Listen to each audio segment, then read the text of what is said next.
이번 시간엔 항력에 대해서 좀 더 집중적으로 알아보도록 하겠습니다. 이 항력에 관계된 전단력의 정의, 그리고 이 항력이 자동차나 유선형, 비행체에 어떤 형태로 작용하고 이 항력이 마찰 항력과 압력 항력으로 구성되어 있음을 알 수 있도록 학습해 보도록 하겠습니다. 항력은 기본적으로 물체의 형상이 어떻게 위치하느냐에 따라서 상당히 다를 수가 있습니다. 만약에 어떤 평평한 평판이 이렇게 있는데 이 평판이 물체 방향에 수직하게 이렇게 놓여져 있다. 그러면 벽처럼 작용하겠죠. 그래서 왼쪽 그림에서 보다시피 유선의 방향이 이렇게 정해져 왼쪽에서부터 유체가 들어온다고 생각했을 경우에 이 물체를 만나서 여기서 수직한 방향으로 밖으로 빠져나가야 되겠죠. 그지? 그러면 유동의 흐름이 이런 방향의 흐름을 갖게 될 겁니다. 그래서 이 경우에는 물체가 수직으로 이렇게 부딪히게 되고, 그러면서 유체가 물체에 직접 부딪히게 되기 때문에 큰 압력이 발생하게 되겠죠. 반면에 유체가 이렇게 주변으로 흘러 들어와 가지고 이 뒤쪽에는 이런 형태의 소용돌이가 발생합니다. 유동이 이런 지점에서 방리하게 되고 소용돌이가 발생하는데, 이 소용돌이 후방에서는 큰 압력이 크게 낮아집니다. 그러니까 앞쪽은 압력이 굉장히 크고 뒤쪽은 압력이 낮으니까 그 둘 간의 차이만큼 뒤로 밀어내는 힘이 발생하겠죠. 그렇기 때문에 이때 발생하는 흐름 방향의 힘, 그걸 우리가 항력이라고 부르니까 압력이 그 항력의 대부분을 차지하게 됩니다. 그런데 오른쪽 그림처럼 이 판이 평행하게 유동의 흐름 방향에 이 판이 아래쪽에 있는 이 X축 위에 있는 이 판이 평행하게 놓여져 있다면, 이때는 각 지점에서 예를 들어 1번 지점, 2번 지점을 생각하면 1번 지점과 2번 지점 간의 압력의 차이는 거의 발생하지 않습니다.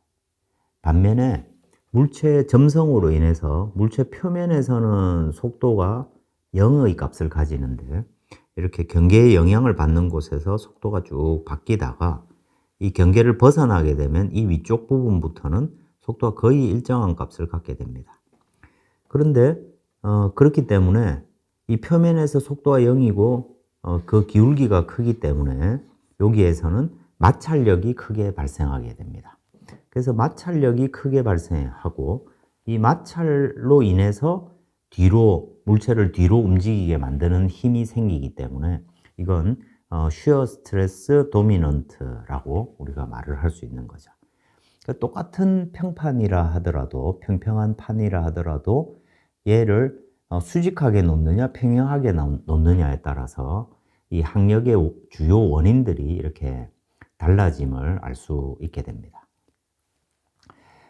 통상적으로 우리가 drag force, 항력이라고 하면 이 압력과 점성의 힘입니다. 물체 표면에 작용하는. 이건 수직력이냐, 전단력이냐, 이거 얘기와 똑같은 얘기입니다. 물체 표면에, 즉 물체의 운동을 방해하는 힘이라고 볼 수 있겠죠. resistant force라고 볼 수 있겠습니다. 물체의 운동이나 유체의 흐름에 평행하게 작용하는 이런 힘을 항력이라고 우리가 부르고, 이런 점성 현상으로 인해서 물체 표면에서는 no slip condition, 즉 물체 표면의 속도는 물체의 속도가 똑같다. 예를 들어서 물체가 이 뒤쪽 방향으로 3m/s로 움직이고 있다. 그러면 이 물체 표면에 붙어 있는 유체의 상대 속도도 유체 또한 3m/s로 움직이겠죠. 그러면 물체를 기준으로 하는 상대 속도는 항상 0이 나오는 거죠. 상대 속도가. 그죠? 이와 같이 물체 표면에 들러붙는 이런 현상을 우리가 통상적으로 점성 효과 또는 점성이라고 부릅니다. 그때 이 점성으로 인해서 물체 표면에 단위 면적당 물체 표면에 평행하게 작용하는 이 힘을 우리가 shear 스트레스, 중요한 키워드가 힘과 per unit area죠. shear 스트레스는 이와 같은 공식으로 쓸 수가 있습니다. 그래서 물체 표면에 속도 분포가 이렇게 되어 있다. 그럼 당연히 속도의 기울기가 있죠. 그 기울기를 우리는 그냥 라운드 U, 라운드 Y, 이제 이렇게 뭐 각 방향으로 이렇게 기울어져 있다고 할 수 있을 텐데, 이와 같이 X축으로 정렬되어 있다. 그러면 우리가 DU, DY 이렇게 쓸 수가 있겠죠. 그지? 즉, 속도의 9배입니다. 속도의 기울기가 클수록 shear 스트레스가 커지게 되고, 그 비율을 점도가 결정하는 거죠. 그래서 점성이 크다라고 하면 똑같은 속도 분포의 모양을 가지고 있을 때에 뮤가 크다라고 하면 더 큰 shear 스트레스가 발생하는 것을 알 수가 있습니다. 우리가 이 항력의 발생을 이제 모멘텀 해석으로 생각을 해볼 수가 있는데, 우리가 유체역학에서 배웠듯이 우리가 컨트롤 볼륨을 이와 같이 파란색 테두리처럼 이렇게 생각을 해본다고 하면, 유동이 들어오는 곳과 나가는 곳의 어떤 속도차, 즉 모멘텀의 차이만큼 힘과 균형을 이룬다는 것이 모멘텀 해석의 기본 아이디어입니다. 여기서 이 식을 다르게 써보면 어떤 컨트롤 서피스를 기준으로 해서 속도 벡터 곱하기 dm다 뜨죠. 어떤 질량 유량에 대해서 속도가 곱해져 있으니까 이거는 단위 시간당 어떤 운동량의 개념이 될 겁니다. 즉, 속도가 컨트롤 서피스가 A면과 B면, 그리고 위쪽 테두리는 유선이라고 생각을 하면, 유선을 통과해서 나가는 유동은 없으니까, 그죠? 컨트롤 서피스를 통과하는 유동도 없습니다. 그러니까 A와 B면의 이 운동량의 차이만큼이 힘과 균형을 이루고 있는 것이고, 이 상태가 그대로 유지된다는 것은 이 힘이 뭐와 같다는 것입니까? 항력과 똑같다는 것이죠. 그죠? 항력과 똑같은 크기가 될 겁니다.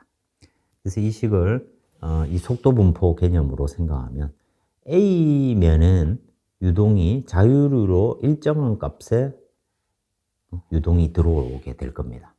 근데 이 표면에 이 평판으로 인해서 이와 같이 경계층이 이렇게 형성되고, 경계층의 속도 분포가 다르죠. 그죠?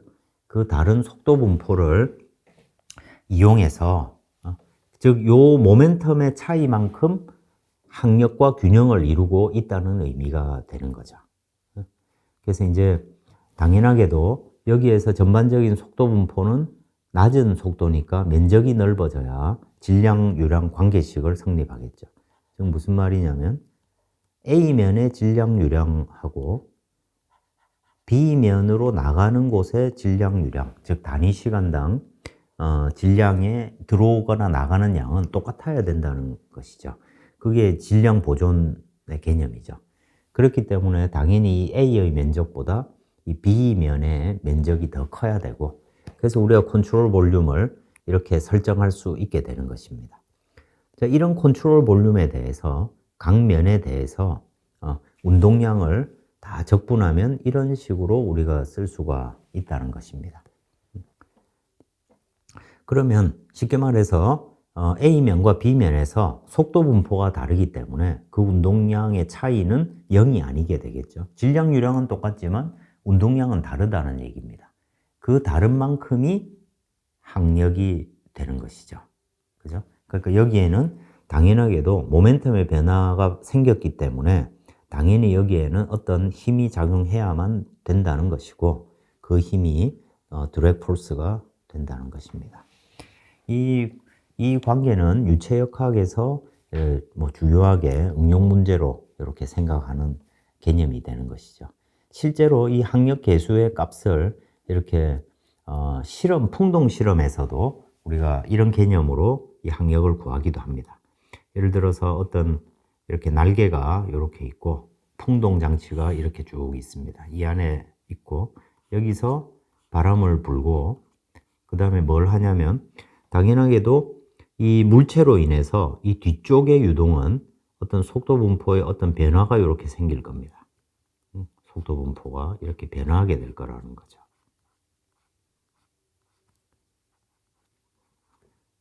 속도 분포가 이렇게 변화했다는 얘기는 이걸 이제 컨트롤 볼륨으로 생각하면 이런 그림이 이렇게 그려지겠죠. 그죠?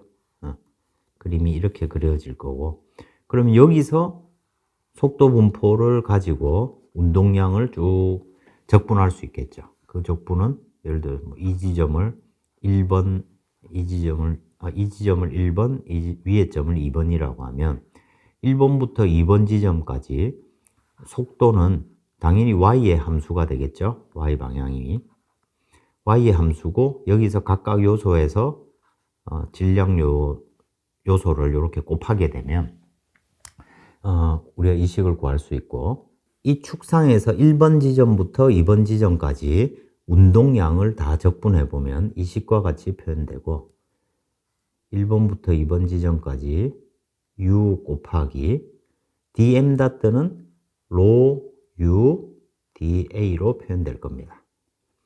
근데 만약에 우리가 이걸 2차원적으로 생각하면 두께가 1이라고 생각할 수 있으니까 여기서 1번부터 2번까지 u 곱하기 rho u da를 이제 dy 곱하기 두께 1 이렇게 생각하면 되니까요. dy로 이렇게 표현될 수가 있겠죠.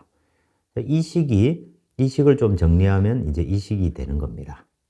이와 같이 이 실험에서도 이 단면에서 속도 분포를 쭉 측정해 가지고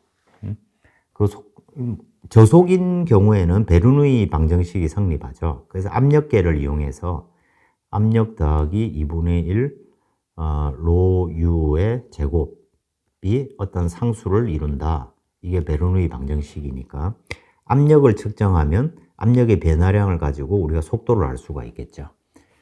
이런 방식으로 이 뒤쪽의 후류를 이렇게 찾아가지고 이 물체에 작용하는 항력의 크기를 이로부터 우리가 항력을 찾아낼 수가 있게 되는 거죠. 이 원리를 이용해서 실제로 이런 식으로 측정을 하게 됩니다. 이 모멘텀 방정식의 원리를 이용해서 이 항력을 앞에서 우리가 차원 해석을 통해서 무차원수를 쓴다는 개념에 대해서 얘기를 했었는데 이 항력은 이와 같이 정의를 합니다. 항력을 동압과 면적으로 나눈다. 근데 통상적으로 이제 항력은 유체의 수직한 방향의 단면의 면적에 통상적으로 비례를 하기 때문에 이 날개 같은 경우에는 날개 전체의 면적을 기준으로 생각을 하는데 그래서 필요에 따라서 그 면적을 날개 면적으로 생각하기도 하고 근데 만약에 어느 물체 하나 이렇게 동그랗게 생긴 물체의 항력이 얼마냐 이렇게 할 때 통상적으로는 이 수직한 단면적 이걸 이제 앞에서 바라본 면적이라고 해서 이 프론탈 에리어라고 합니다. 많은 경우에 항력을 얘기할 때는 이 프론탈 에리어를 쓰기도 합니다. 근데 이거는 내가 어떤 값으로 무차원화했다라는 걸 정의하면 되는 거라서 특별한 의미는 없지만 이 프론탈 에리어에 비례하기 때문에 이걸 많이 쓰는 거죠. 이제 공기역학에서는 이제 날개의 위에서 바라본 날개의 면적, 플랫폼 에리어를 많이 쓰기도 하고 또 이제 배를 이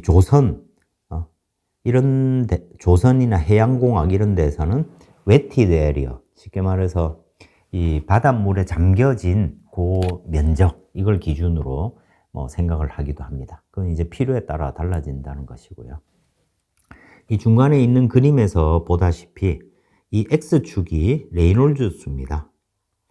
즉 레이놀즈 수가 이렇게 커짐에 따라서 항력 계수가 점점 전반적으로는 줄어드는 모양을 가지다가 10의 4승 정도에서부터 항력 계수가 1 정도가 됩니다. 이런 그냥 디스크, 원판을 이렇게 수직으로 세워놨을 때 항력을 측정한 값입니다.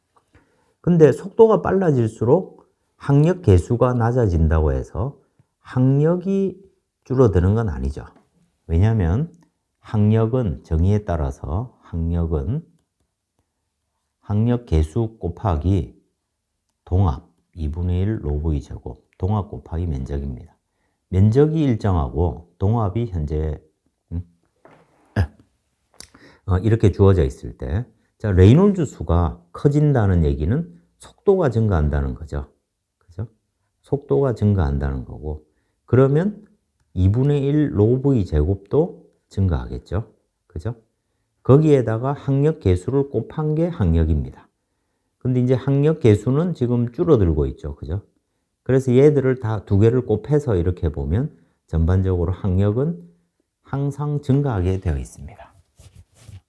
대부분의 경우, 꼭 그렇지 않은 경우도 있지만, 그렇기 때문에 이 항력 계수의 값은 그 비율이 줄어든다는 것이지 그 항력 자체가 줄어든다는 건 아니라는 점을 꼭 기억을 하셔야 되겠습니다.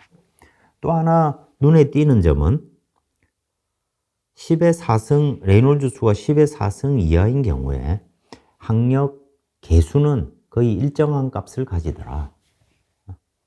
항력이 일정한 건 아니고 이 계수값 자체가 일정한 값을 가지기 때문에 이 구간에서부터는 항력이 속도의 제곱에 비례하게 되겠죠. 그죠? 이제 그런 좀 공통적인 특징들을 이렇게 가지고 있고, 또 이 오른쪽 그림에서 보듯이 이 똑같이 생긴 두 개의 이제 뭐 밥그릇 같은 거죠. 이 그릇 모양을 이제 볼록한 면을 이렇게 그 유동에 맞도록 하는 거하고 오목한 면을 맞도록 하는 거에 따라서 항력이 서로 다릅니다. 항력이 서로 이렇게 다르고요. 그러니까 이제 즉 쉽게 말해서 유동의 흐름이 달라졌기 때문이겠죠. 그거에 따라서 압력의 분포도 달라지고 시어 스트레스의 분포도 달라지기 때문입니다. 그러니까 작용하는 힘이 다르다는 거죠. 이걸 이용한 장치가 뭡니까? 이게 풍속계 같은 거죠. 풍속계는 이 점을 기준으로 해서 요렇게 생긴 거죠.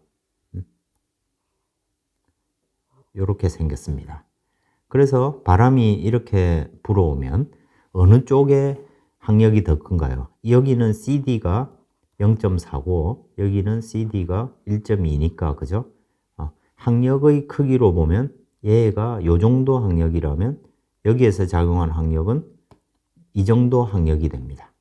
그러면 이 정도 항력이 됩니다. 그러니까 당연히 이 경우에는 이쪽 방향으로 회전하는 힘이 발생하게 되겠죠. 그래서 저 항력이 크면 클수록 더 빠르게 회전을 하니까 이 바람개비가 반대로 도는 걸 보고 바람이 어디서 부는지도 알 수가 있고 그 크기가 어느 정도인지도 대략 가늠을 할 수 있게 되겠죠. 이와 같이 항력은 그 물체의 오리엔테이션, 즉 방향과 굉장히 큰 영향이 있다. 이제 이런 것들을 우리가 알 수가 있습니다. 항력의 어떤 전반적인 특징이 되겠습니다. 이 항력 중에서 시어 스트레스로 인한 항력을 조금 더 자세하게 살펴보면 통상적으로 우리가 공식에 따라서 시어 스트레스는 du, dy, 즉 유체 속도가 y방향으로 바뀔 때 이 기울기에 통상적으로 비례한다는 것을 왼쪽 그림이 보여주고 있습니다. 공기 같은 경우 공기, 물, 오일입니다. 즉 이 기울기가 커질수록 시어 스트레스에 따라서 이 속도의 구배에 따라서 시어 스트레스 이 기울기가 크다는 얘기는 점성이 더 크다는 얘기입니다. 상식적으로 봐도 뭐 이제 그런 점들을 우리가 알 수가 있겠죠. 이 기울기가 결국 점성 계수의 값이 된다. 뭐 이런 얘기입니다. 이와 같이 시어 스트레스하고 이 디포메이션, 즉 속도의 구배, 그 속도가 이래 달라진다는 것은 유동이 이렇게 찌그러지는 정도와 비례하겠죠. 그죠? 그랬을 때 그 둘이 이렇게 선형적으로 변화하는 이런 유동을 뉴토니안 플루이드라고 부릅니다. 우리가 생각하는 대부분의 유체들이 이런 뉴토니안 플루이드에 들어가고, 근데 우리 혈액이라든지 이런 것들은 이렇게 직선으로 표현되지가 않습니다. 선형적으로 표현되지 않는 그런 유동을 난뉴토니안 플루이드라고 부릅니다. 다행히 우리가 다루는 뭐 물이나 공기 이런 것들은 대부분 뉴토니안 플루이드로 이렇게 알려져 있습니다. 그래서 이런 어떤 오른쪽 그림처럼 하나의 예제에 해당되는데, 이제 어떤 유체가 예를 들어 아랫면은 멈춰 있고 위쪽에 큰 이론적으로 무한대인 이런 평판이 어떤 힘을 받아서 포스 F를 받아서 속도 V로 이렇게 움직이고 있습니다. 그러면 당연하게 이 사이에서 유동의 속도 분포는 이 화살표와 같이 이렇게 될 겁니다. 왜냐하면 상대 속도는 0이어야 되는데 아랫면에 움직이는 속도는 0이고 윗면에 움직이는 속도는 V니까 유체도 당연히 윗면에서는 V의 속도로 움직이겠죠. 그리고 이 사이는 직선의 어떤 변화를 가집니다. 이 속도 분포가 이렇게 직선이라는 얘기는 무슨 말입니까? du, dy가 기울기가 일정하다는 얘기죠. 그 기울기 값은 얼마입니까? L분의 V가 되겠죠. 그지? 이게 일정한 요런 형태가 될 겁니다. 그래서 속도 분포는 L분의 V 곱하기 Y로 이렇게 나타날 것이고요. 자, 그래서 이게 단위 시간당으로 보면 얘가 디포메이션 되는 정도가 이 기울기에 해당되는 거겠죠. 그죠? 유체가 처음에는 동일했다가 1초 후에는 여기 있는 친구는 요만큼 움직였는데 여기 있는 친구는 이만큼 움직였으니까 더 많이 움직였고, 그걸 이제 디포메이션이라고 우리가 부를 수 있습니다. 하여튼 그렇게 되었을 때 우리가 방금 했던 그 예제를 이제 수식으로 조금 간단하게 정리해 놓은 겁니다. 이런 경우에 당연하게도 쉬어 스트레스는 의 정의에 따라서 결과적으로 뮤 곱하기 앞에 문제에서 dy분의 du라는 것을 L분의 V였죠. 그죠? 그러니까 쉬어 스트레스는 점성계수 곱하기 길이분의 속도니까 다 모든 곳에서 일정한 어떤 값을 가지게 되겠죠. 그죠?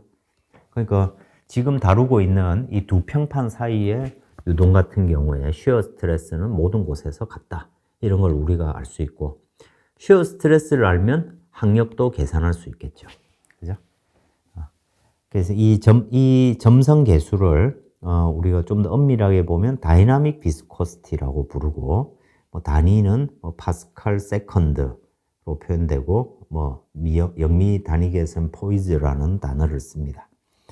요거를 조금 더 공평하게 생각하기 위해서, 공기는 밀도가 1.2에 불과한데 물은 1000 정도니까 밀도에 따른 효과를 같이 이렇게 생각하면 불공평하니까 밀도분의 점성 계수로 이렇게 밀도로 스케일링한 값을 키네마틱 비스코시티라고 부릅니다. 키네마틱 비스코시티 입장에서는 오히려 그 공기의 점도가 오히려 더 높은 경우들이 많습니다. 이와 같이 조금 용어가 이렇게 달리 쓰여지고, 그래서 레이놀즈 수도 뮤분의 로 VL 이런 형태로 다이나믹 비스코시티를 쓰기도 하지만 누분의 VL 이렇게 요 키네마틱 비스코시티로 밀도를 빼고 생각하기도 합니다. 근데 이제 밀도가 바뀌지 않는 물 같은 경우에는 꼭 굳이 뮤분의 로라고 안 써도 되겠죠. 그지? 상수를 나누는 값이니까요. 이제 그런 편의들을 위해서 이렇게 쓰는 경우들이 많습니다. 조금 전에도 얘기를 했지만 조금 실제 사례들을 한번 보면 자동차 같은 경우에 이제 제네시스 어느 게 낫다 이런 얘기를 하고자 하는 건 아니고, 두 개가 자동차긴 자동차인데 서로 모양이 다릅니다. 서로 다른 모양일 경우에 이걸 이제 실제로 실험적으로 측정을 해보면 동일한 속도, 저속에서 동일한 속도에서 측정을 해보면 제네시스는 항력 계수가 0.32 정도 되고 닛산 큐브는 항력 계수가 0.38 정도 됩니다. 그런데 앞에서 전면에서 바라봤을 때 보여지는 면적은 제네시스가 2.8 제곱미터로 더 큽니다. 그럼 실제로 우리 항력 계수 곱하기 이 스몰인데 CD 곱하기 면적에 비례하죠. 그죠? 밀도가 일정하고 속도가 일정하니까 얘는 그냥 일정한 값일 겁니다. 그래서 항력에 직접 비례하는 값은 항력 계수로만 결정되는 게 아니고 이 둘의 곱으로 결정이 되는 거죠. 그래서 보면은 항력 계수만 놓고 보면 제네시스가 약 20% 정도 더 낮은 항력값을 가지는 것처럼 보이지만 전면 면적이 더 크기 때문에 이 항력 두 개를 곱해서 보면 하나는 0.99, 하나는 0.95입니다. 그러니까 한 5% 정도 차이로 줄겠죠. 물론 5% 정도의 차이도 연비와 직결되기 때문에 작은 건 아니지만 이 둘의 곱이 서로 항력 자체에 비례하는 값이 된다는 것입니다. 통상적으로 그렇기 때문에 이 앞에 전면 면적을 이렇게 줄이게 되면 또 쓸 수 있는 유효 공간이 또 줄어든다는 의미이기도 하기 때문에 무조건적으로 면적을 낮출 수도 없고 그렇기 때문에 항력 계수를 낮추기 위해서 많은 노력들을 하게 됩니다. 또 이 항력과 관련해서 우리가 실용적으로 그럼 이 CD 항력 계수 곱하기 면적이 우리가 주행하는 속도 범위에서는 거의 일정한 값을 가집니다. 그러니까 항력은 속도의 제곱에 비례하는 거죠. 쉽게 말해서 우리가 60km/h로 달리는 거에 비해서 120km/h로 달리면 항력은 4배가 된다는 얘기가 되죠. 속도의 제곱에 비례하니까. 그런데 이런 상태를 유지하기 위해서 한 일은 어떻게 결정됩니까? 일은 힘 곱하기 움직인 거리죠. 근데 이거를 단위 시간당으로 생각해 보면 어떻게 될까요? 힘은 일정하고, 그러니까 힘은 뭡니까? 우리 일정 정속도로 운전할 때 필요한 작용하는 힘은 항력이죠. 항력 곱하기 움직인 거리를 시간으로 미분한 건 뭡니까? 속도잖아요. 그지? 그러니까 단위 시간당 한 일, 그걸 뭐라고 부릅니까? 파워라고 부르죠. 동력입니다. 그죠? 파워는 에너지를 시간으로 미분한 양이고 이걸 우리가 와트로 표현하죠. 파워입니다. 파워는 항력 곱하기 속도와 같은 값을 가질 겁니다. 그죠? 그러니까 파워를 계산해 보면 항력 곱하기 속도니까 위에 공식에서 이렇게 가져와 보면 속도의 세제곱에 비례하는 거죠. 그죠?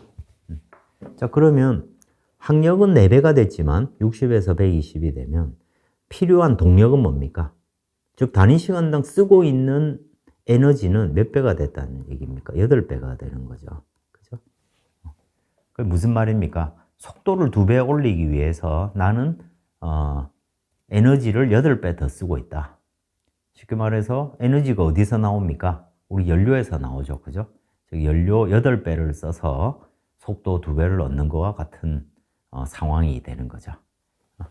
그래서 이제 물론 이 CD 값 같은 것들이 이렇게 많이 바뀌고 엔진의 상태 이런 것 따라서 현실적으로 8배까지는 되지 않겠습니다만은 어쨌든 이론적인 값들은 그렇다는 것입니다. 그러니까 속도를 2배 높인다는 게 얼마나 큰 힘과 에너지를 발생시키고 있는지 이런 것들을 보여주는 사례가 되겠죠. 또 한편으로 우리 항공역학에서 관심 있는 건 어떤 유선형, 날개의 모양 이런 거죠. 그죠? 그래서 이 슬라이드에 있는 사례들은 이제 제 A번 같은 경우에는 수직으로 놓여져 있는 평판이고 그 다음에 B번은 원형 실린더입니다. 그리고 그 C번 같은 경우에는 레이놀즈 수가 같을 때 두께는 똑같은데 실린더의 직경하고 두께는 똑같은데 유선형으로 만든 그림입니다. 여기에서 각각에 대해서 측정을 해봤더니 이 두께를, 즉 플랫 플레이트의 두께가 D인 이렇게 수직으로 세워놨을 때 항력 계수는 2.0 정도의 값을 가졌는데 실린더의 직경이 D인 놈 이렇게 둥글게 만들었더니 항력 계수가 1.2가 됐습니다. 상당히 많이 줄었죠. 근데 두께는 똑같은데 프론탈 에리어는 똑같다는 얘기입니다. 똑같은데 이걸 유선형으로 이렇게 만드니까 항력 계수가 0.12, 그러니까 10분의 1이 됐습니다. 어마어마하게 많이 줄었죠. 그죠? 그러면 이때 레이놀즈 수에 따른 효과들을 보면 직경이 10분의 1인 즉 레이놀즈 수와 10의 5승이 아니고 10의 4승이 됐다라고 했을 때 즉 속도가 10분의 1이 됐을 때 직경이 10분의 1이 됐습니다. 그때 똑같은 항력이 생긴다는 얘기입니다. 무슨 말이냐? 이 B번과 D번 경우를 이렇게 비교를 해보게 되면 똑같은 항력 계수가 발생하는 항력이 똑같다는 게 아니고요. 항력 계수 입장에서 보면 10분의 1만큼 작은 게 항력을 똑같이 만들어내고 있다는 의미죠.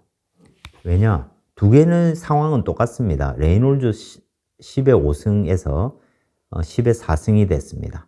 그러면 누구분의 VL이니까 속도가 일정하고 길이가 직경에 해당되는 이 길이가 10분의 1이 됐으니까 레이놀즈 수도 10분의 1이 됐겠죠. 그죠? 두 개가 똑같다는 얘기입니다. 그죠?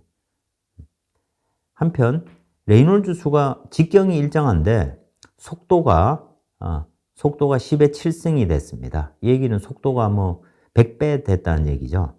그렇게 빨라졌을 때는 항력 계수가 0.6으로 줄어듭니다. 근데 속도가 어마어마하게 빨라졌으니까 항력은 속도의 제곱에 비례해서 커지고 계수는 절반 정도밖에 안 되니까 실제로 굉장히 항력 자체는 크겠죠.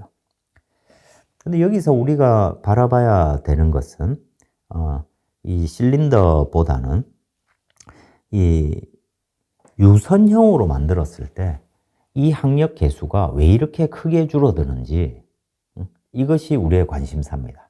그래서 이걸 조금 더 자세하게 들여다보면 여기에 그 오른쪽 그림에서 이 전체적인 항력 계수를 이제 스킨 프릭션 드랙, 즉 마찰 항력하고 압력 항력 두 개로 나눠서 찾아본 거죠.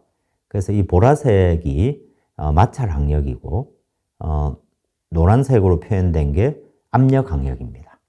즉 이렇게 수직으로 세워놓은 평판 같은 경우에 압력 항력이 엄청 크고 이걸 원형으로 만들고 다음 유선형으로 만들었을 때 마찰 항력은 세 개가 거의 비슷한 수준인데 압력 항력이 어마어마하게 줄어드는 걸 알 수가 있죠. 즉 유선형으로 이렇게 물체를 만들면 유체 표면에 작용하는 즉 항력 방향으로 압력이 미치는 영향이 굉장히 많이 줄어들기 때문입니다. 반면에 마찰 항력은 이 표상에는 잘 보이지 않지만 마찰 항력은 조금 증가를 합니다. 마찰 항력이 조금 증가하고 대신 압력 항력이 어마어마하게 줄어드니까 전체 항력이 10분의 1까지도 줄어들 수 있다는 것을 이 결과가 보여줍니다. 그래서 대부분 항공력학에서 다루는 형상들, 비행기나 발사체 이런 것들은 대부분 유선형으로 즉 물고기 모양처럼 이렇게 앞이 약간 좀 동그스름하고 쭉 이렇게 흐름 방향으로 길쭉한 이런 모양을 이렇게 가지는 이유가 되기도 합니다. 이렇게 우리가 레이놀즈 수 형상에 따라서 이 항력이 굉장히 많이 달라진다는 것을 이렇게 우리가 볼 수 있었고, 그걸 정리하자면 이렇게 뭔가 앞이 뭉툭한 물체 같은 경우에는 이제 항력의 대부분이 유동 박리 같은 것들로 인해서, 즉 평판 같은 문제들, 경우에 유동 박리 같은 것들로 인해서 큰 압력 항력이 대부분을 차지한다는 것이고, 반면에 스트림라인드 바디는 유선형 물체는 압력 항력이 크게 줄어들지만 반면에 마찰 항력이 상대적으로 조금 증가하게 됩니다. 그렇기 때문에 항력의 대부분은 마찰 항력이 되는 것이고요. 이제 이때 이런 평판에서 이 마찰 항력의 영향을 조금 더 살펴보면, 이제 유동이 측류 상태, 즉 속도가 상당히 낮아서 유체의 경계층이 측류 경계층이 발달하는 경우에 이 다 로그 스케일입니다. 로그 스케일에서 이런 직선의 모양을 가진다. 즉 레놀즈 수가 커질수록 마찰 항력 계수는 지속적으로 줄어든다. 항력 계수가 줄어든다는 것이 항력이 줄어드는 게 아닙니다. 항력은 계속 커지고 있습니다. 근데 이게 유동의 천위에 따라서 레이놀즈 수가 한 15 곱하기 15승 레인지에서부터 5 곱하기 16승 요 레인지에, 문제마다 조금 상황마다 다르지만 이렇게 유동의 천위가 일어나서 난류의 어떤 변화 경향을 이렇게 이동하게 됩니다. 이 천위 현상이고요. 이렇게 했을 때 예를 들어 10의 6승 같은 경우에 유동이 측류로 유지될 때에 비해서 난류가 되면 마찰 항력이 한 5배 이상 이렇게 증가하는 것을 볼 수 있죠. 그죠? 마찰 항력이. 그래서 가급적이면 측류를 유지하고 싶지만 그게 쉬운 얘기는 아니죠. 실제로 대부분 영역은 난류 경계층이 생깁니다. 마찰 항력의 이런 변화 과정을 보여주는 것이고요. 요거는 이제 익형이 있고 이 익형의 바듬각, 이 시위성과 유동의 흐름이 이루는 요 바듬각에 따라서 익형의 모양을 쭉 이렇게 바꿨을 때 당연히 양력이 이렇게 증가한다는 것은 바듬각이 증가한다는 거죠. 바듬각이 증가하다가 양력이 거의 0부터 요 사이에서는 매우 낮은 바듬각입니다. 이 경우에서 즉 음수의 양력 계수는 날개가 아래를 향하고 있다는 것이고, 바듬각이 점점점 증가함에 따라서 항력이 이렇게 급격하게 낮아지는 이런 영역이 생기고, 이런 거를 이제 바구니처럼 생겼다고 해서 드랙 버킷이라고 부릅니다. 모든 날개가 그런 건 아니지만 설계를 잘하면 이와 같이 압력 항력을 극소화시킬 수 있는 어떤 방법들이 있는 것을 보여주는 사진이 되겠습니다. 이런 것들을 이제 이미지상으로 이렇게 보면 앞에 얘기 정리한 거와 같은 건데요. 어떤 평판을 이렇게 흐름 방향으로 놨을 때 마찰 항력이 대부분을 차지하고, 수직하게 놓으면 이 항력의 대부분을 압력차로 기인한 것이고, 이 원형 같은 경우에는 마찰 항력도 발생하고 압력 항력도 발생하겠죠. 그죠? 그런 것, 그때의 주변 공기의 흐름, 이런 것들을 보여주고 있습니다. 이에 따라서 아까 얘기한 것처럼 우리가 통상적으로 형상 항력이다. 즉 물체의 모양에 따른 프로파일에 따른 항력을 형상 항력이라고 하고, 이 형상 항력은 마찰 항력과 압력 항력으로 구분된다. 즉 형상에 따라서 표면적이 어떻게 되느냐에 따라서 마찰 항력도 달라지고 압력 항력도 달라진다. 그래서 우리가 이 항력 계수도 똑같은 얘기가 되겠죠. 이 아래식은 항력 계수를 써놓은 식입니다. 같은 얘기입니다. 이에 따라서 유체 안의 어떤 물체의 형상이 또는 그 방향이 마찰 항력과 압력 항력을 변화시키고, 그러면 우리가 생각할 때 유선형 물체 같은 경우에는 이 마찰 항력의 표면적이 넓어졌으니까 마찰 항력은 좀 커지겠죠. 그죠? 마찰 항력의 약간의 증가에도 불구하고 압력 항력을 크게 낮출 수 있으면 전체적인 항력을 크게 증가시킬 수 있기 때문에 우리가 유선형의 어떤 것들을 선택하고, 또 그런 원리를 적용해서 우리가 항력을 최소화할 수 있는 어떤 방법들을 많이 연구하게 됩니다.